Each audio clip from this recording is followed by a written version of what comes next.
Hello. तो आज का वीडियो होने वाला है काफ़ी खास, क्योंकि आज हम बात करेंगे मायापुर इस्कॉन मंदिर के बारे में, जो कि कोलकाता से 130 किलोमीटर दूर है। तो बिना देर किए चलते हैं सीधा वीडियो की तरफ। Let's get start. Mayapur Paschim Bangal के नदिया जिला में गंगा नदी के किनारे उसके जलांगी नदी से संगम के बिंदु पर बसा हुआ एक छोटा सा शहर है। यह नवद्वीप के निकट है। यह कोलकाता से 130 किलोमीटर उत्तर में स्थित है। यह बिंदु धर्म के गौड़ीय वैष्णव संप्रदाय के लिए अति पावन स्थल है। यहाँ उनके प्रवर्तक श्री चैतन्य महाप्रभु का जन्म हुआ था। इन्हें श्री कृष्ण एवं श्री राधा का अवतार माना जाता है। यहाँ लाखों श्रद्धालु तीर्थ यात्री प्रत्येक वर्ष दर्शनों हेतु आते हैं। यहाँ इस्कॉन समाज का बनवाया एक मंदिर भी है। इसे इस्कॉन मंदिर मायापुर कहते हैं। मायापुर अपने शानदार मंदिरों के लिए पूरे विश्व में जाना जाता है। इन मंदिरों में भगवान श्री कृष्ण को समर्पित इस्कॉन मंदिर प्रमुख है। मंदिरों के अलावा पर्यटक यहाँ पर सारस्वत अद्वैत मठ और चैतन्य गौड़िया मठ की यात्रा भी कर सकते हैं। होली के दिनों में मायापुर की छटा देखने लायक होती है, क्योंकि उस समय यहाँ पर भव्य रथ यात्रा आयोजित की जाती है। यह रथ यात्रा आपसी सौहार्द और भाईचारे का प्रतीक मानी जाती है। मायापुर श्रुति नदी के तट पर स्थित एक शहर है, जो कि कुंतल जिले के पश्चिम बंगाल भारत के पास कोलकाता से 130 किलोमीटर उत्तर में जंगली के साथ अपने संगम के बिंदु पर स्थित है।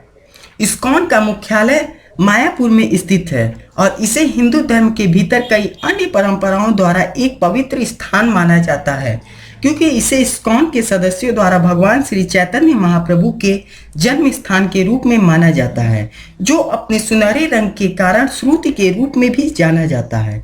श्रुति रानी के मुख में भगवान कृष्ण का एक विशेष अवतार वह अपने भाई भगवान नित्यानंद के साथ दिखाई दिया, जिसे आमतौर पर नितई के रूप में जाना जाता है। नित्यानंद भगवान बलराम के अवतार हैं। ये दोनों भाई इस कलयुग की गिरती हुई वातानुकूलित आत्माओं के लिए प्रकट हुए। उन पर भगवत गीता और श्रीमद् गौतम की शिक्षाओं के आधार पर हरिनाम संकीर्तन का सबसे बड़ा आशीर्वाद। अपने सहयोगियों पंचतत्वा के साथ उन्होंने बिना किसी योग्यता या अयोग्यता को देखे किसी को भी ईश्वर का दिव्य प्रेम वितरित किया। मायापुर वह जगह है जहाँ सामग्री और आध्यात्मिक संसार मिलते हैं। जिस तरह भगवान चैतन्य और भगवान कृष्ण में कोई अंतर नहीं है, उसी तरह श्री धाम मायापुर और वृंदावन में कोई अंतर नहीं है। अंतवस्तु भगवान चैतन्य की जन्मभूमि योगपीठ, सफर स्मारक, गौड़ीय वैष्णव मंदिर यह भी देखें। फुटनोट, संदर्भ, बाहरी लिंक भगवान चैतन्य की जन्मभूमि योगपीठ इन्हें भी देखें। चैतन्य महाप्रभु और भक्ति विनोद ठाकुर एक पिरामिड के साथ एक सफेद अलंकृत संरचना एक तालाब के किनारे पर खड़े गुंबद और पेड़ों से घिरा हुआ है। जबलपुर में चैतन्य महाप्रभु की जन्मभूमि पर मंदिर 1800 के दशक में भक्ति विनोद ठाकुर द्वारा स्थापित किया गया था। 1886 में एक प्रमुख गौड़ीय वैष्णव सुधारक भक्ति विनोद ठाकुर ने अपनी सरकारी सेवा से निवृत्त होने और वृंदावन जाने का प्रयास किया, ताकि वे अपने भक्तिपूर्ण जीवन को आगे बढ़ा सकें। हालांकि उन्होंने एक सपना देखा जिसमें भगवान चैतन्य ने इसके बजाय नवद्वीप जाने का आदेश दिया। कुछ कठिनाई के बाद 1887 में भक्ति विंदा ठाकुर नाथद्वीप से 25 किलोमीटर दूर एक जिला केंद्र कृष्णानगर में स्थानांतरित किया गया, जो चैतन्य महाप्रभु के जन्म स्थान के रूप में प्रसिद्ध है। खराब स्वास्थ्य के बावजूद ठाकुर भक्ति विनोद अंत में भगवान चैतन्य से जुड़े अनुसंधान स्थानों पर नियमित रूप से नवद्वीप छाने के लिए शुरू हुआ। चैतन्य महाप्रभु के अतीत के वास्तविक स्थानों को खोजने के लिए दृढ़ संकल्पित लेकिन विश्वसनीय सबूतों और सुरागों की कमी से निराश होकर एक रात उन्होंने एक रहस्यमयी दृष्टि देखी। रात 10 बजे तक रात बहुत अंधेरी और बादल छा गए थे। गंगा के उस पार एक उत्तरी दिशा में मैंने अचानक एक बड़ी इमारत को सुनहरे प्रकाश में भरते देखा। मैंने कमला से पूछा कि क्या वह इमारत देख सकती है, और उसने कहा कि वह देख सकती है, लेकिन मेरे दोस्त किरानी बाबू कुछ नहीं देख सकते थे। मैं हैरान था, ये क्यों हो सकता है। सुबह मैं वापस छत पर गया और ध्यान से गंगा के पार देखा। मैंने देखा कि जिस जगह पर मैंने इमारत देखी थी वह ताड़ के पेड़ों का एक स्टैंड था। इस क्षेत्र के बारे में पूछताछ करने पर मुझे बताया गया कि यह बलि दिघी में लक्ष्मण सेन का अवशेष था। इसे एक सुराग के रूप में लेते हुए भक्ति विनोद ठाकुर ने साइट की पूरी तरह से जांच पड़ताल की, पुराने भौगोलिक मानचित्रों के बारे में शास्त्र और मौखिक खाते के साथ परामर्श करके और अंततः एक नतीजे पर पहुंचे कि बल्ली दिघी गांव को पूर्व में मायापुर के नाम से जाना जाता था। भक्ति में पुष्टि की गई चैतन्य का वास्तविक जन्म स्थल। उन्होंने जल्द ही मायापुर के पास सुरभि कुंज में एक संपत्ति का अधिग्रहण किया जो योगपीठ चैत्य की जन्मभूमि पर मंदिर निर्माण की देखरेख करती हैं।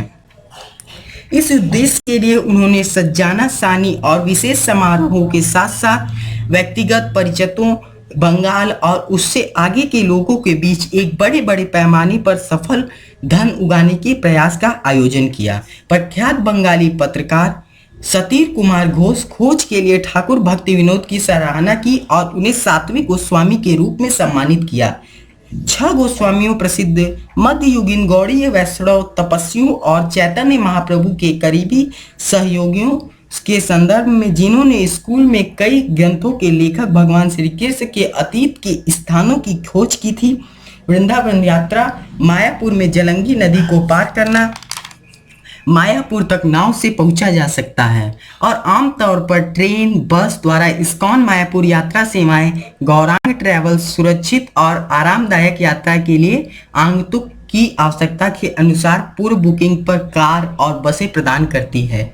इस्कॉन कोलकाता से मायापुर के लिए नियमित बस सेवा संचालित करता है। कोलकाता के सियालदह स्टेशन से कृष्णा नगर नदिया के लिए अक्सर ट्रेन सेवा उपलब्ध है। इस यात्रा के दौरान कृष्ण चेतना इस्कॉन के लिए अंतरराष्ट्रीय समाज का विशाल मुख्यालय और हरे कृष्ण मंत्र का जाप करते हुए भगवाधारी भक्तों की एक लंबी धारा देखी जा सकती है। इतिवृत्त शिला प्राग का समाधि मंदिर अभूपड़ा मायापुर में एक मुख्य आकर्षण श्री प्रभुपाद पुष्पा समाधि मंदिर है जो इस्कॉन के संस्थापक का स्मारक है। मुख्य मंदिर शिला प्रभुपाद के जीवन को दर्शाने हुए एक संग्रहालय से घिरा हुआ है जिसमें फाइबर ग्लास प्रदर्शनी का उपयोग किया गया है। 2002 में international society of Krishna consciousness George Harrison की याद में एक उद्यान बनाने की योजना बना रही थी। एक और यात्रा मायापुर चंदोदय मंदिर है। इस मंदिर में 3 मुख्य वेदियां श्री श्री राधा माधव, पंचतत्व और भगवान नरसिंह देव हैं। ये पंचतत्व देवता विश्व में पंच तत्वों के सबसे बड़े देवता हैं। पंच तत्वों में श्री चैतन्य महाप्रभु, नित्यानंद प्रभु, अद्वैताचार्य, गदाधर पंडित और श्रीवास ठाकुर शामिल हैं। गौड़ीय वैष्णव मंदिर इस्कॉन मायापुर का मुख्य द्वार मायापुर में कई गौड़ीय वैष्णव संगठन है जैसे गौड़ीय मठ। शहर इस विशेष रूप से वैष्णव धार्मिक परंपरा पर केंद्रित है जिसे आधिकारिक तौर पर ब्रह्म माधव गौड़ीय संप्रदाय के रूप में जाना जाता है, जिसमें राधा कृष्ण या गौरा निताई को समर्पित मंदिर है। गौड़ीय वैष्णव भक्त दूर हर साल नवद्वीप के रूप में जाने वाले 9 द्वीपों के समूह में भगवान चैतन्य के अतीत के विभिन्न स्थानों की परिक्रमा करते हैं। इस परिक्रमा में लगभग 7 दिन लगते हैं। यह आयोजन गौड़ पूर्णिमा महोत्सव के आसपास होता है। भगवान की दिव्य उपस्थिति दिवस मनाने के लिए इस शुभ परिक्रमा के लिए इस्कॉन दुनिया भर से भक्त मायापुर आते हैं। तो आज की वीडियो में बस इतना ही। उम्मीद करता हूं कि आपको वीडियो पसंद आएगा। अगर आपको वीडियो पसंद आया तो लाइक करें, कमेंट करें, शेयर करें, सब्सक्राइब करें और सब्सक्राइब के साथ साथ बेल आइकन भी दबा दें ऐसे वीडियो के लेटेस्ट